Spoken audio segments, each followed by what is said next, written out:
Medina শরীফের মাটি আমার চোখে মুখে বুকে মাখিও, এমন পবিত্র মাটি, এমন পবিত্র মাটি আমার নবীর রওজায়। তোমরা যদি যাও গো মদিনায়, তোমরা যদি যাও গো মদিনায়, ইয়া রাসূলুল্লাহ ইয়া হাবিবাল্লাহ, ইয়া রাসূলুল্লাহ ইয়া হাবিবাল্লাহ।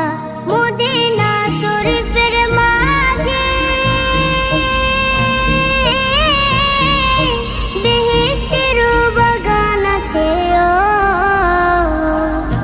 সেই বাগানে শুয়ে আছেন, সেই বাগানে শুয়ে আছেন প্যারা নবী মুস্তাফা।